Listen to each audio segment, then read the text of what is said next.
Imagina Roma, no como una ruina turística, sino como realmente fue, colosal, viva, palpitante, un centro de poder donde los emperadores decidían el destino de millones, donde las legiones cruzaban continentes, donde el mundo conocido giraba en torno a sus órdenes. Y ahora, imagina esa misma Roma saqueada, violada, reducida a silencio y humo. La caída de Roma no fue un evento aislado, ni un solo día de derrota. Fue un proceso lento, corrosivo, hecho de decisiones equivocadas, traiciones internas y fuerzas externas que Roma ignoró por demasiado tiempo.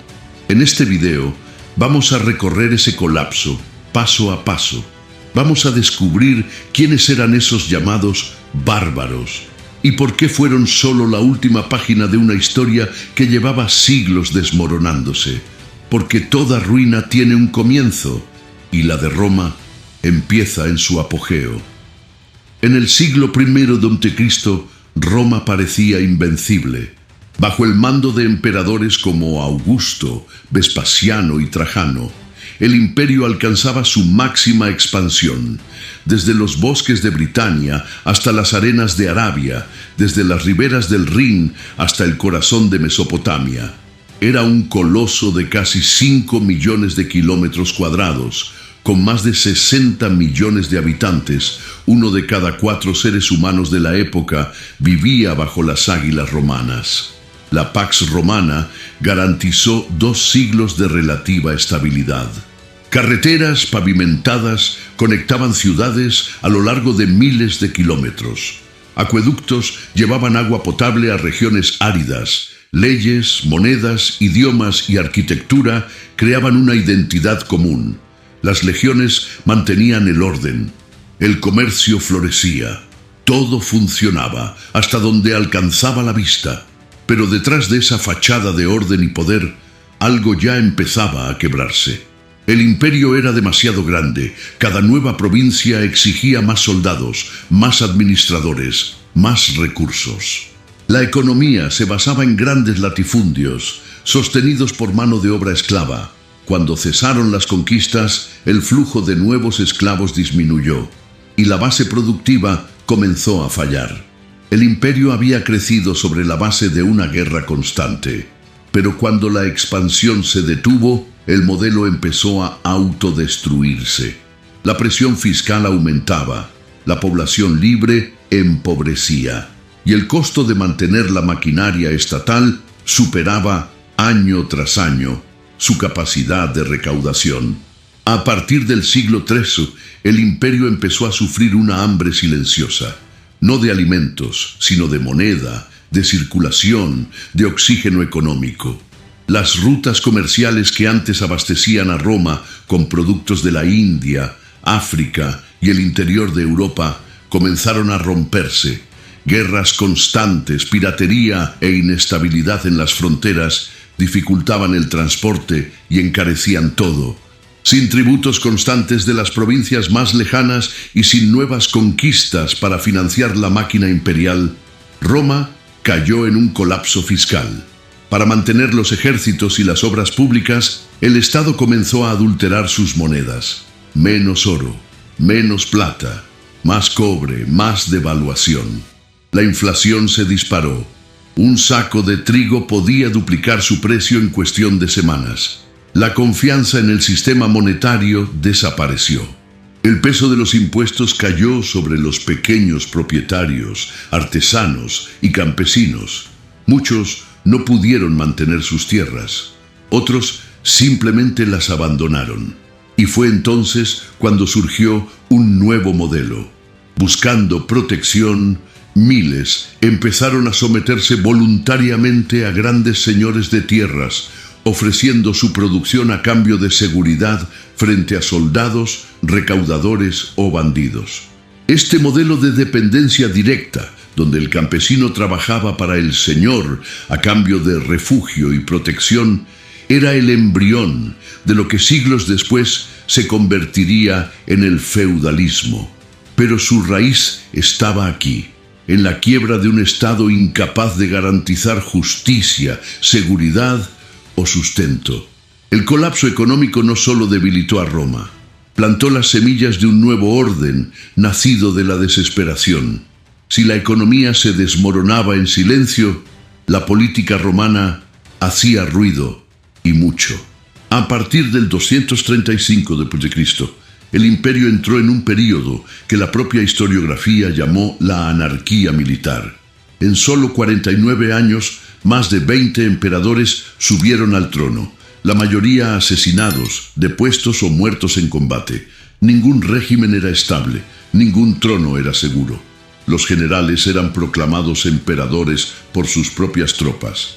Las campañas militares dejaron de dirigirse contra enemigos externos y se volvieron contra otros romanos. Legión contra legión, provincia contra provincia. Cada rincón del imperio intentaba imponer su propia autoridad y la unidad de Roma se deshacía desde dentro. Mientras tanto, las fronteras quedaban desprotegidas. Con las legiones ocupadas en guerras civiles, tribus germánicas cruzaban el Rin, sármatas invadían Panonia y bandas armadas asolaban regiones enteras. Las ciudades dejaron de estar protegidas. La población empezó a temer tanto a los enemigos como a sus propios soldados, que saqueaban villas y ciudades romanas como si fueran tierras extranjeras. El historiador Zósimo describe este periodo como un tiempo en que Roma parecía devorarse a sí misma. Y no exageraba, la autoridad imperial ya no se respetaba, se disputaba como botín. El poder dejó de ser símbolo de orden y se convirtió en premio de guerra. Para sobrevivir a ese caos, Roma necesitaba reinventarse. Y el primer intento vino con una decisión drástica: dividir el imperio en dos. En el año 285 d.C., Diocleciano instituyó la tetrarquía, un sistema de gobierno con 2 Augustos, emperadores, y 2 Césares, viceemperadores, cada uno responsable de una parte del imperio. En la práctica, Roma dejaba de ser un imperio unificado y pasaba a funcionar como 2 mundos distintos: Oriente y Occidente. La lógica era administrativa. Cada mitad atendería sus propias crisis, con sus propios ejércitos y capitales. Pero la división, aunque útil a corto plazo, creó una fractura irreversible.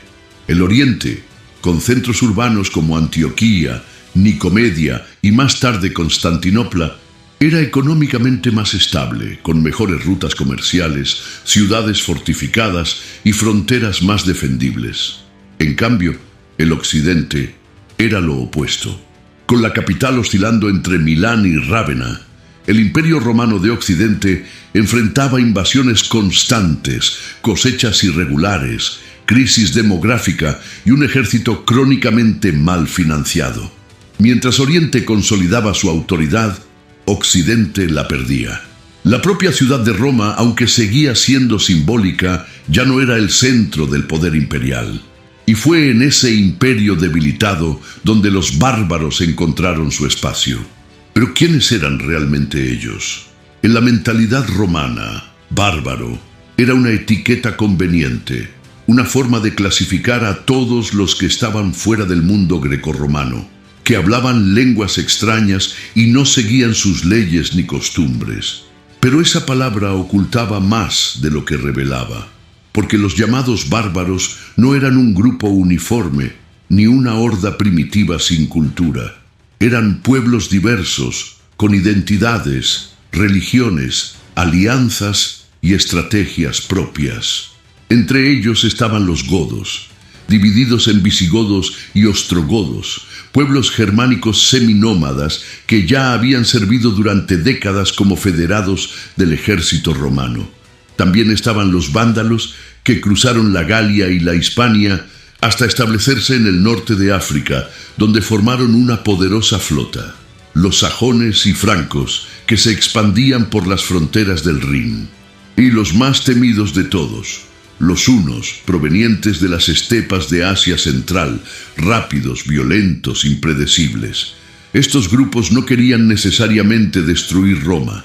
Muchos querían entrar, participar, aprovechar lo que ofrecía: tierras, seguridad, estatus. Algunos fueron integrados como aliados e incluso recibieron títulos oficiales, como dux o comes, ejerciendo funciones administrativas y militares dentro del imperio. Pero la arrogancia romana dificultaba cualquier convivencia real. Incluso cuando los bárbaros eran recibidos como aliados, eran tratados con desconfianza, desprecio y constantes traiciones. Esa diplomacia frágil no duraría para siempre, y los pueblos que antes golpeaban las puertas, pronto las atravesarían. Y cuando empezaron a entrar, las consecuencias fueron irreversibles, porque las migraciones bárbaras, contrario a lo que muchos creen, no fueron ataques espontáneos. Fueron consecuencia de algo mucho más grande y mucho más caótico. Las llamadas invasiones bárbaras no fueron solo campañas militares planeadas, fueron sobre todo movimientos de supervivencia, un desplazamiento masivo de poblaciones enteras, tribus, clanes, mujeres, niños, presionados por factores que Roma no controlaba y que no entendía. La primera gran causa fue externa, la llegada de los hunos. Provenientes de las estepas euroasiáticas, estos jinetes nómadas eran rápidos, violentos e implacables. Su presencia en las fronteras orientales de Europa sembró el pánico entre las tribus germánicas asentadas cerca del Danubio. Pueblos como los visigodos y vándalos huyeron en masa, buscando refugio dentro del territorio romano. Pero también había causas internas. La escasez de tierras fértiles en las regiones de origen de estos pueblos, combinada con el crecimiento poblacional, forzaba migraciones en busca de mejores condiciones. Y Roma, incluso en decadencia, seguía siendo vista como sinónimo de estabilidad, riqueza y futuro. Para muchos bárbaros, ingresar al imperio era una oportunidad de supervivencia y ascenso. El problema era que Roma ya no tenía estructura para absorber tanta gente. Las fronteras estaban debilitadas, los oficiales eran corruptos y los recursos escasos. Los intentos de negociar integración fallaban por mala fe, desorganización o prejuicio. Y lo que pudo haber sido una relación de cooperación se convirtió en conflicto. Las migraciones se transformaron en avalancha. Una tribu empujaba a otra, que presionaba a otra, y así todas se movían. Algunas buscando paz, otras buscando saqueo. Y el imperio, cada vez más inestable, ya no tenía fuerzas para responder. Durante siglos, Roma supo utilizar a los llamados bárbaros a su favor. Muchos fueron incorporados como foederati, pueblos enteros autorizados a vivir dentro del imperio a cambio de apoyo militar. En la práctica, eso significaba que miles de soldados germánicos, alanos, vándalos y godos servían bajo banderas romanas, protegiendo fronteras, patrullando caminos y combatiendo enemigos comunes. Algunos llegaron a ocupar cargos de alto rango. Jefes bárbaros recibían títulos como dux o comes, gobernaban regiones enteras e incluso se casaban con miembros de la aristocracia romana. Era, aparentemente, una integración funcional. Pero detrás de esa apariencia de alianza había una tensión constante. Los romanos no los veían como iguales. Incluso cuando prestaban servicios esenciales, los bárbaros eran tratados con sospecha, humillación y desprecio. Las promesas de tierras y provisiones muchas veces eran incumplidas. Se exigían sobornos, se negaban alimentos e incluso se cometían abusos físicos por parte de gobernadores locales. Ese desprecio sistemático transformaba aliados en enemigos, y en el año 378 d.C., esa tensión estalló en la batalla de Adrianópolis. Los visigodos, tras ser maltratados por autoridades romanas mientras buscaban refugio, se rebelaron. El ejército del emperador Valente marchó para enfrentarlos, confiado, pero sin preparación. El resultado fue una aniquilación total. Valente murió en el campo de batalla y cerca de 2/3 de su ejército fueron destruidos. La derrota no fue solo militar, fue simbólica. Demostró al mundo y al propio imperio que los bárbaros ya no eran simples extras, eran protagonistas, y Roma ya no era invencible. Y mientras los godos grababan su nombre en la historia, una nueva amenaza se aproximaba con furia y velocidad. Un nombre que Roma jamás olvidaría: Atila. Mientras Roma aún intentaba lidiar con godos y vándalos, una nueva fuerza emergía, salvaje, veloz e impredecible. Provenientes de las estepas de Asia Central, los hunos parecían una pesadilla hecha realidad para los romanos. Montaban caballos pequeños, pero ágiles. Usaban arcos compuestos, capaces de perforar armaduras a distancia. Y combatían con una brutalidad que desestabilizaba hasta a los soldados más curtidos.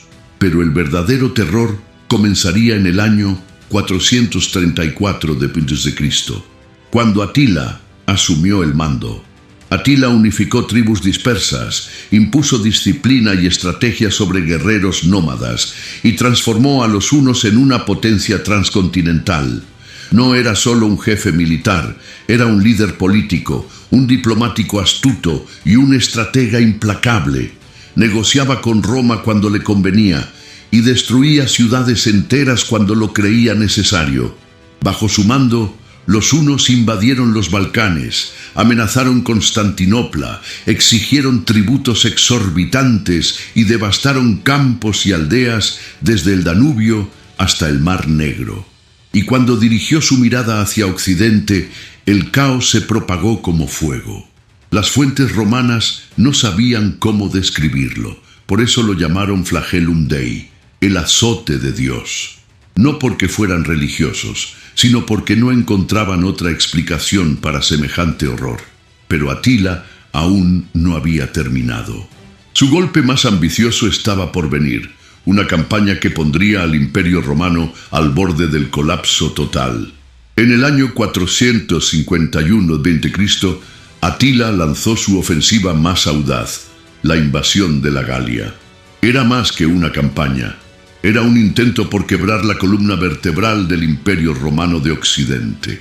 Las ciudades caían una tras otra, el terror avanzaba y el colapso parecía inevitable. Pero, contra todo pronóstico, surgió una alianza improbable.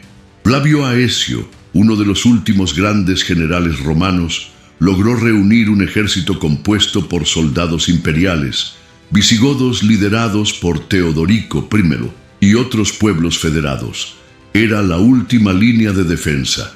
El imperio literalmente colocaba lo que le quedaba en el campo de batalla.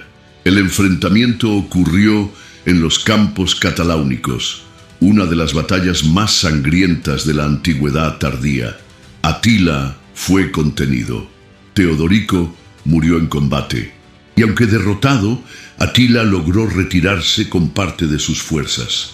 Roma respiró por poco tiempo. Al año siguiente, Atila regresó, esta vez para invadir Italia.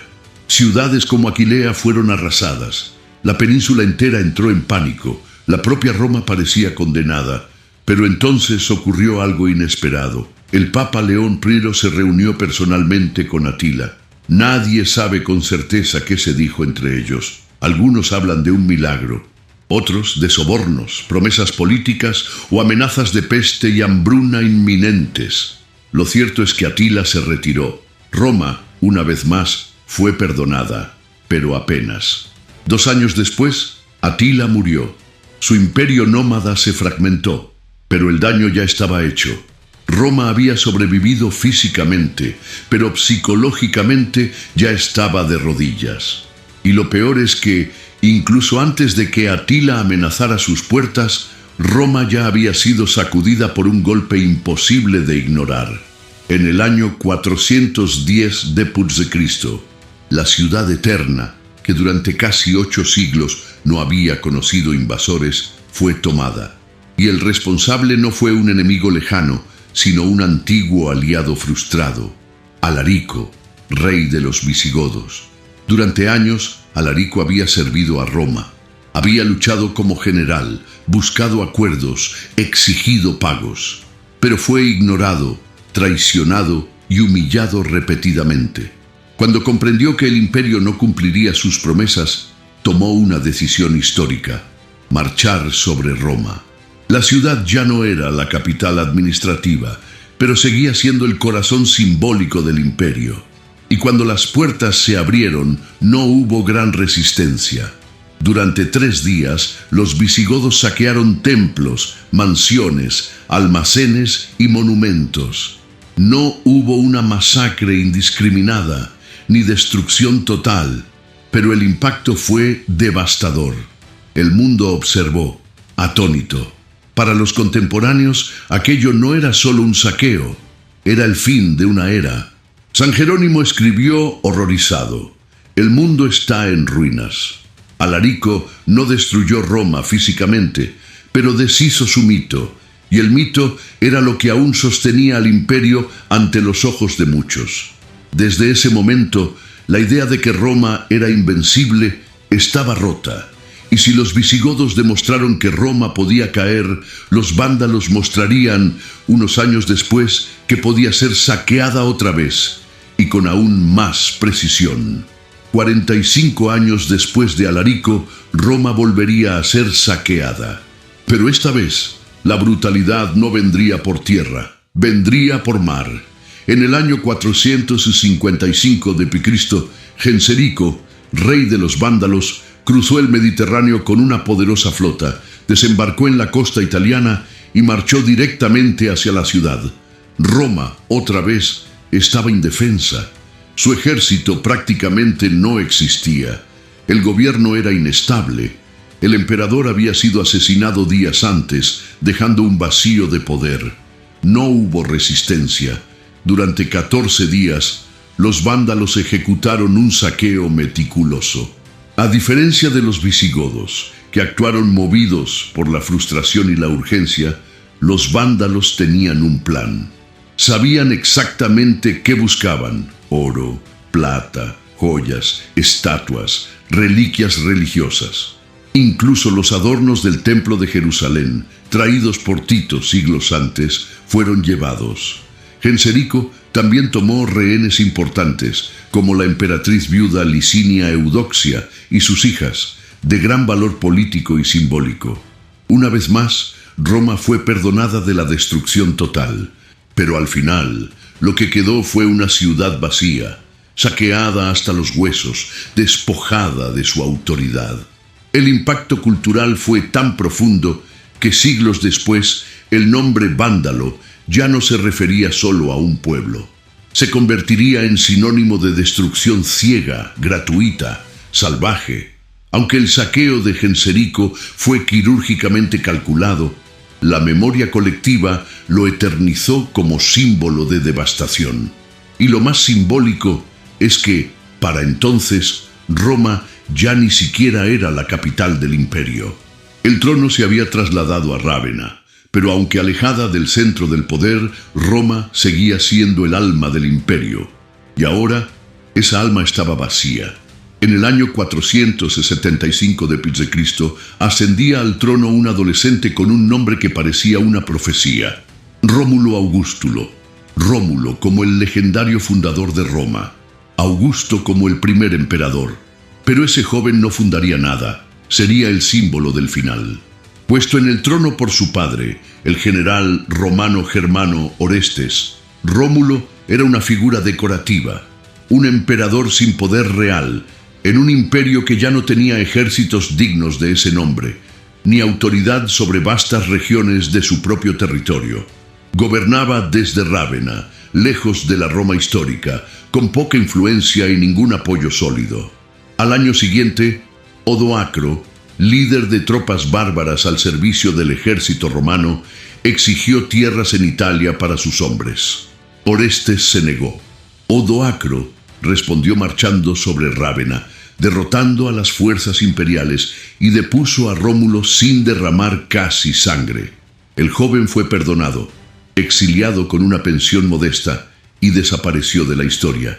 Pero el gesto que siguió fue histórico. Odoacro envió las insignias imperiales a Constantinopla, declarando que ya no era necesario tener un emperador en Occidente. El trono quedaba vacante, y así permanecería.